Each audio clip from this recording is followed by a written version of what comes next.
सभापति महोदय, मैं वित्त विधेयक का समर्थन करने के लिए खड़ा हुआ हूं। उत्तर प्रदेश की जनसंख्या बहुत बड़ी है और उसका क्षेत्र भी बहुत बड़ा है। इसलिए यह आवश्यक है कि उत्तर प्रदेश को उसकी जनसंख्या और क्षेत्र के अनुसार विकास योजनाओं के लिए केंद्र से आर्थिक सहायता दी जाए। इसके बिना उत्तर प्रदेश की उन्नति होना असंभव है। भारत का किसान इस देश का जीवन है। किसान पर ही सारी खुशहाली और उन्नति निर्भर करती है। अगर उसका जीवन समृद्ध होगा तो देश भी समृद्ध होगा। इसलिए यह आवश्यक है कि किसान के दैनिक जीवन की चीजें सस्ती हों और उसके खाद और कृषि यंत्र आदि सस्ते दामों पर मिल जाए। पानी के लिए उसको भगवान की तरफ न देखना पड़े, बल्कि उसको सिंचाई के विषय में आत्मनिर्भर बनाया जाए। जब तक किसान को पूरी तरह सुविधाएं नहीं दी जाएंगी, तब तक देश उन्नति नहीं कर सकता है। मेरा यह भी निवेदन है कि जिन परिवारों में खेती का काम होता है, उन परिवारों के बच्चों को कृषि विभाग में नौकरी देनी चाहिए।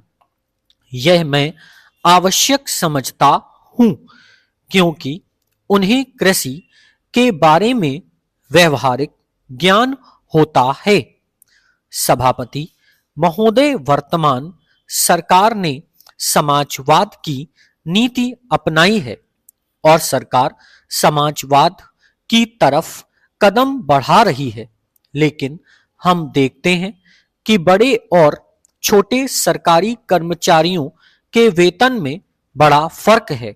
कुछ अधिकारियों का वेतन हजारों में है, जबकि चपरासी आदि छोटे सरकारी कर्मचारियों को सिर्फ 5,000 या 7,000 रुपए मिलते हैं। आज वेतन में यह जो फर्क है वह समाप्त होना चाहिए। मेरा निवेदन है कि सरकारी कर्मचारियों के वेतन में बहुत ज्यादा का अंतर नहीं होना चाहिए। तभी हम कह सकते हैं कि हिंदुस्तान में समाजवाद है। किसान की रोजाना की उपयोग की चीजें बहुत महंगी होती जा रही हैं। देश में महंगाई दिन प्रतिदिन बढ़ रही है और सारे देश में बेचैनी फैली हुई है। इस बढ़ती हुई महंगाई को रोकना आवश्यक है, नहीं तो देश में क्रांति हो जाएगी। आप इस सच्चाई को छिपा नहीं सकते कि आज देश में चारों तरफ बड़ा असंतोष है और लोग बड़ी आशा से हमारी तरफ देख रहे हैं, लेकिन महंगाई हमारे नियंत्रण से बाहर होती चली जा रही है। देश में काले धन की बड़ी चर्चा की जाती है। उसको निकालने के लिए बड़े प्रयत्न किए गए हैं। सभापति महोदय, सरकार इस स्थिति में नहीं आई है कि वह कह सके कि देश में काला धन नहीं है।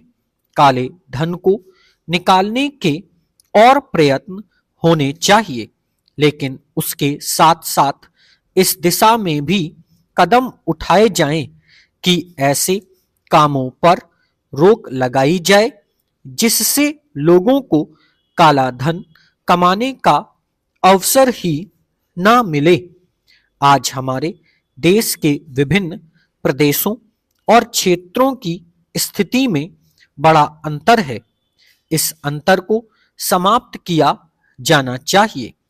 मुझे आशा है कि वित्त मंत्री महोदय मेरे इन सुझावों पर अवश्य ध्यान देंगे। कल मैं वित्त मंत्री जी को बता रहा था कि आप एक तरफ से नए नए कर लगाकर खजाने को भरने की कोशिश कर रहे हैं और दूसरी तरफ आपके विभाग उस खजाने में छेद कर रुपया निकाल रहे हैं। इस तरफ उनका ध्यान जाना चाहिए।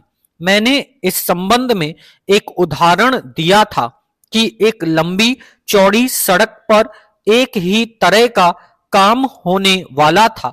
एक ठेकेदार ने 4 लाख रुपए प्रति मील और दूसरे ठेकेदार ने 10 लाख रुपए प्रति मील के हिसाब से रुपया मांगा।